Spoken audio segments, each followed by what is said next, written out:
Dylan and I are still on a bet that I can complete 5 videos by noon today. We need 7 overall by 3.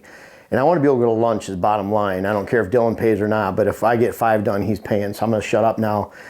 And that's why I didn't write much for this one. It's right here. I'm still on track, right, Dylan? Oh, yeah. There's still a chance. So you're saying there's a chance.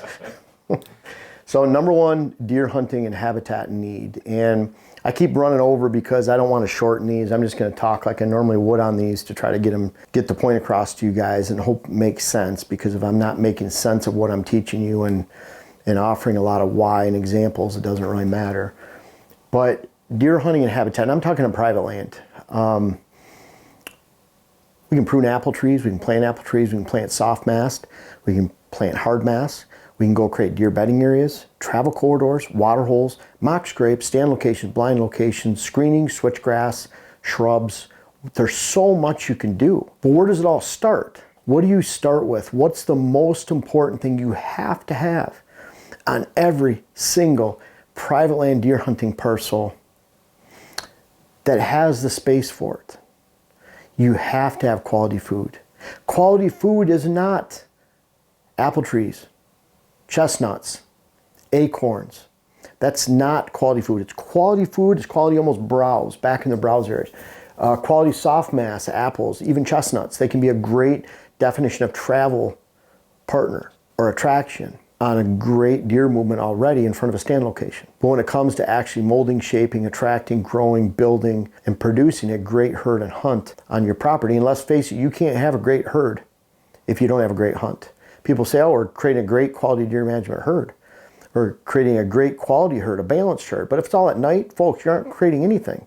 You're creating, the only person that's creating something is a deer herd that is focused on your land during the daylight. People think, well, we can't be done. Science says it can't be done because bucks travel a 3-mile home range. Folks, that's at night. Think about it during the day.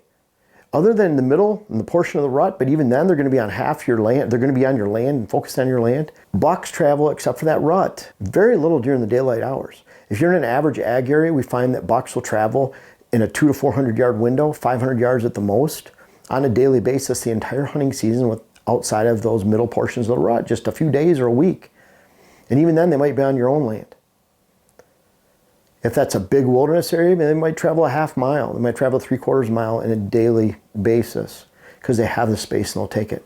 Where if you're in a big ag area, they might only travel a couple hundred yards during daylight because they're exposed if they get outside of that window. So you're only focusing on the daylight portion of a deer travel. When you have that quality food plot and you have that bedding area system set up on your property, you're working on the depth of cover that we talk about, then that's how you build a herd, that's how you attract a herd, and you have to have that food plot on your land in order to set the foundation of movement on your land, because TSI, timber stand improvement, clear cuts, regeneration, browse, acorns, chestnuts, apple trees, they're not going to cut it for you unless it's that small little pass-through plot or pass-through parcel.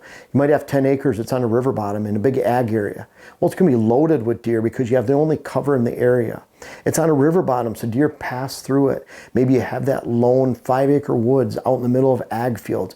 Parcels surrounded by ag are the easiest to manage because they represent the only cover in the area. So if a deer is going to seek shelter, which they do and cover during the day, they have to be on that parcel. But most locations here where I'm hunting in southeast Minnesota, southwest Wisconsin, where you go into typical ag areas around the country, you have enough cover for deer. What deer lack is food during the fall, because ag land is not food during the fall.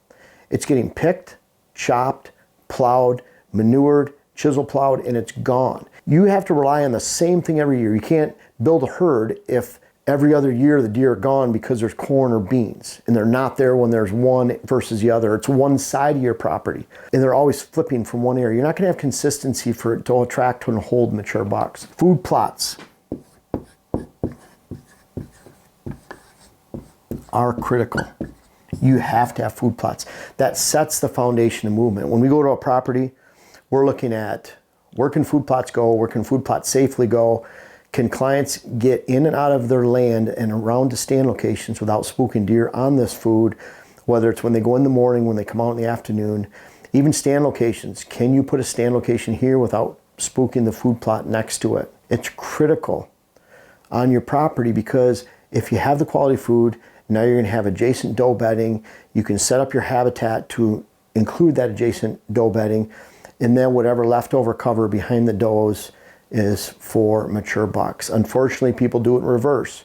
They'll look at a new property, they improve TSI, they put screening out, they plant willows, they plant shrubs, they plant trees, they work on their timber stand improvement, and they neglect the food plot thinking, well, we'll do this down the road, or they buy a property where it's not easily ready to install a food plot program.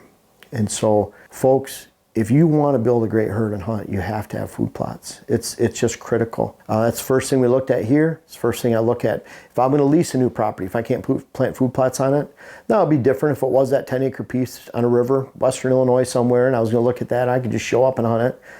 During the rut, bucks are going to just walk right through and cruise right through because it's only cover in the area. That's a little bit different story. There are those few and far between parcels out there that are great parcels to buy because you don't have to spend a lot of money, you don't have to complete a lot of work for habitat improvements even. But that's not the average property. The average property, you have those food plots. Even in Wisconsin, we have 2.25 acre food plots. That sets our deer and herd for the entire area in our hunt and creates our ability to actually promote a great hunt in that area. So I encourage you to try food plots, plant them, and without them, you're really at a loss for producing any kind of quality, not only herd and daylight herd, but an actual daylight hunt where you can actually watch these bucks and find them on your trail cameras, get to see them from your tree stand during the daylight, during hunting season. Folks, I want to make sure you check out my web class video series, whether it's how to design your food plot program or how to design your property in general. And we have a new one coming out that'll be how to hunt the rut. But these bucks back here are a testament. Some of these bucks go back to 93. They're even in different states. I urge you to check out those web classes that you can help yourself, help your land, help your hunt. The link is in the description. And also for those that have tried them out, I encourage you to offer some feedback in the comments below. Thank you.